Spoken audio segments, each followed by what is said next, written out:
Most customers decide within seconds whether they want to stay in your store or if they're going to leave and never return. And what are they basing this on? It's not your window display. It's not how many offers that you happen to have running at the moment, but how they are greeted in your store.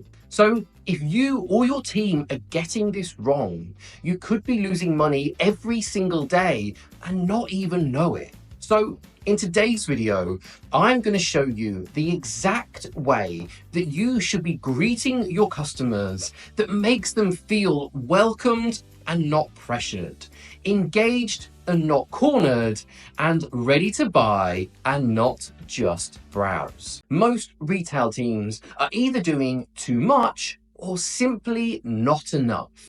And you've probably seen both happen right in your store. There's the over-enthusiastic, "Can I help you with anything today?" before someone has even taken 2 steps inside your shop. Or you've got the completely silent staff member, the one who doesn't even bother looking up from behind the counter because they're usually too busy texting on their phone. And the sad thing is, neither of these work, because one feels like pressure and the other one feels like someone is simply being ignored. So what we want is something in the middle, something warm, something helpful, and something present. And just in case you were thinking, yes, Sam, what we do is already great, here are what some studies have recently shown. 68%, yes, 68% of customers say they have left a store because they have felt unwelcome or simply ignored. Now, that isn't a product issue. That's a people issue that you have. But also, it's an opportunity, because it's something that you can change relatively easily. And a great greeting can also open up conversations with your customers. You can encourage further browsing. You can increase the time that customers are spending in your store, and you can lead to higher sales and return visits. And when this is all done right, it doesn't even feel like you're selling at all. So here are the things that you should always do for every customer. And in step 1 is to acknowledge immediately. So even if you're with another customer, the least you can do is turn your head, make eye contact with the person walking through your door, and smile or nod.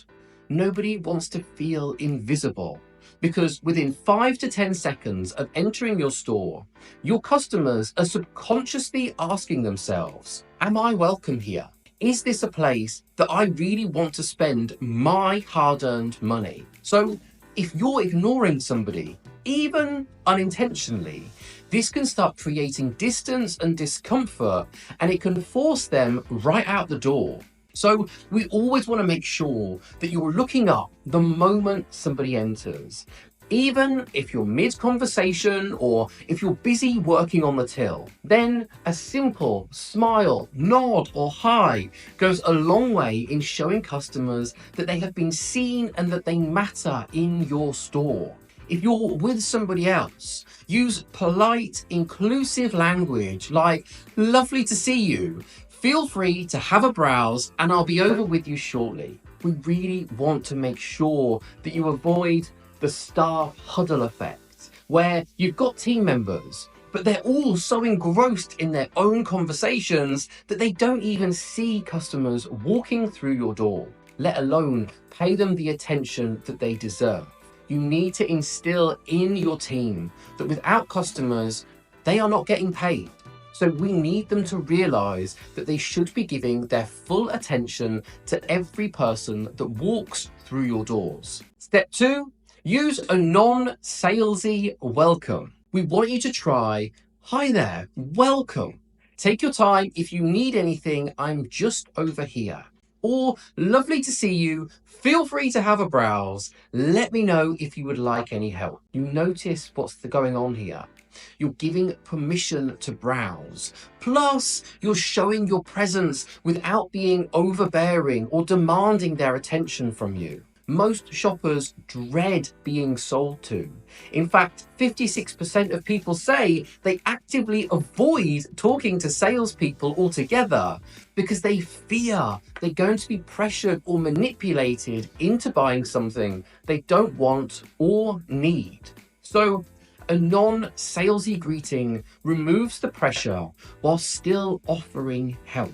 It signals that you're available, but you aren't pushy. So here are some top tips for you to do this properly. We want you to avoid the dreaded, "Can I help you?" because most people will respond, "I'm just looking." It's an automatic reflex because we're so used to being asked it. We want you to offer permission and presence. Let your customers know that they're free to browse, but you are there if they need you. We want you to use soft tones and open body language. Show your customers that you are ready and able to help them. Step 3, we want you to mirror their energy. So if they walk in confidently and start looking around, match that energy. If they seem unsure or hesitant, keep your energy gentle. This helps you to build trust because people are subconsciously feeling more comfortable around those people who speak the same language that they are. And this is in tone of voice, it's in posture and the pace. Mirroring allows you to build instant rapport with new and returning customers quicker than anything else. So, how do you do this? Well, we want you to simply watch how customers are entering your shop. If they stride in and start flicking through the rails, they are in what I like to call explorer mode. So we want you to be upbeat and ready to support them. But if they linger by the door or they start moving cautiously into your store, they might be nervous, they might be anxious or overwhelmed or simply unsure if your shop is for them. So we want to keep your tone calm and reassuring. Make sure that you match volume and pace because a high energy greeting can overwhelm a quiet or a nervous customer. But with an upbeat customer who's full of confidence, it can help them feel welcomed and let them feel like they're in their space. Your energy sets the tone for the rest of their visit. So if you get this wrong, you could turn someone off before the first conversation even starts. Step 4, use observations, not questions. So instead of the dreaded, "Can I help you?" which, by the way, 90% of people say no to, we want you to try. That is one of our favorite pieces. It just came in this week. Let me know if you would like any help with it. Or you could say something like, "People have been loving that piece in the warmer weather. Let me know if you need any extra help at all." You see, now you're making relaxed conversation. You're not behaving like some sleazy car salesman, and you're using open-ended comments to spark engagement without the pressure of a yes/no question. It shows that you're present, it shows that you're knowledgeable, and you're not just trying to make a quick sale.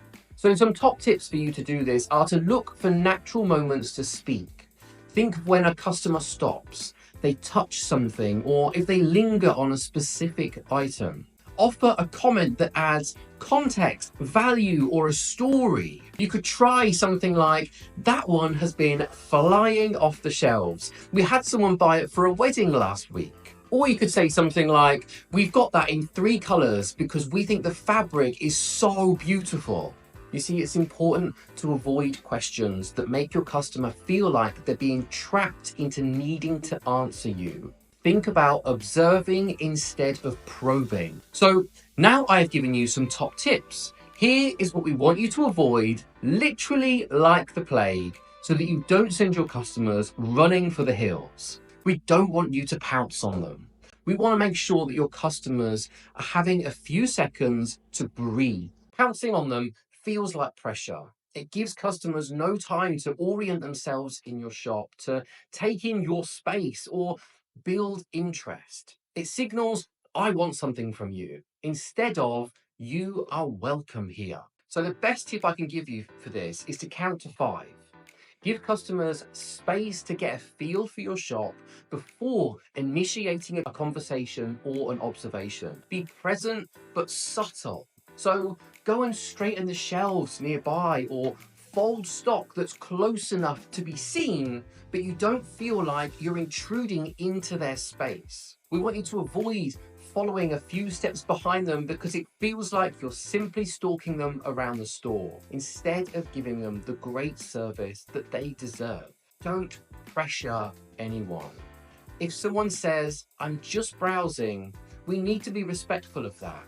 Keep your body language open and re enter the conversation only if you're invited.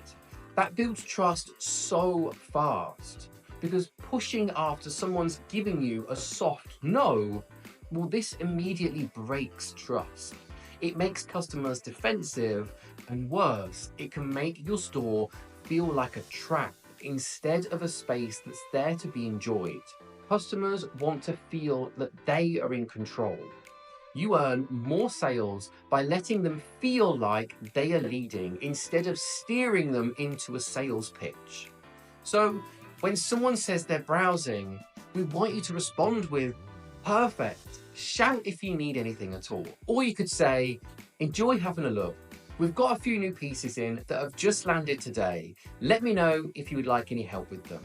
And really importantly, we want to make sure that you train your team. Remember that this isn't just about what you are doing, it's about what your whole team are doing. So we want you to be able to create a greeting playbook that they can follow easily.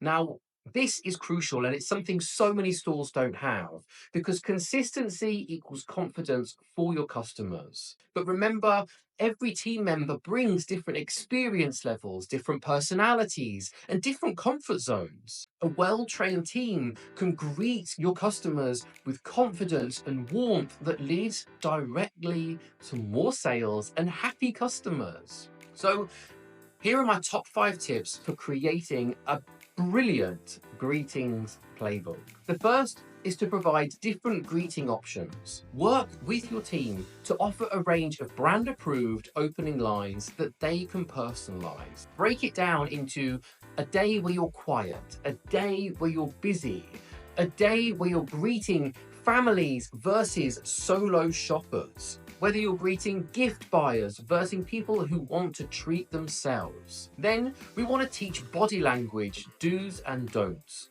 This is super important. Show your team how to make eye contact so they don't feel uncomfortable. Show them how to keep their hands visible and relaxed. Show them how important it is not to cross their arms and fidget with their phones on the shop floor. Show them how to smile when customers walk through the door and they approach and not just wait until they are spoken to. Then we want you to run regular role play sessions. So we're not just talking about it, we're actively practicing it. And give your team these prompts so they know how to greet a person that's in a rush, how to greet a couple that are buying something for each other, how to greet a shy customer who's hesitant to enter the store or talk to your team. Then offer gentle feedback on tone, language, and presence. It's the only way that you can be sure that they have really understood what is expected of them. And then you can feel confident in the way that they act.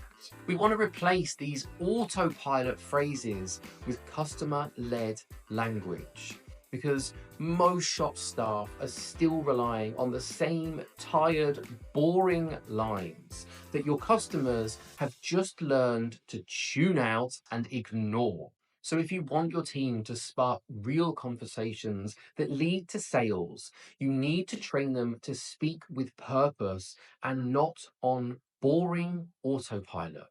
Instead of yes no questions, teach your team to use situational language, to use phrases that respond to the way your customer is behaving, the things they're looking at around your store.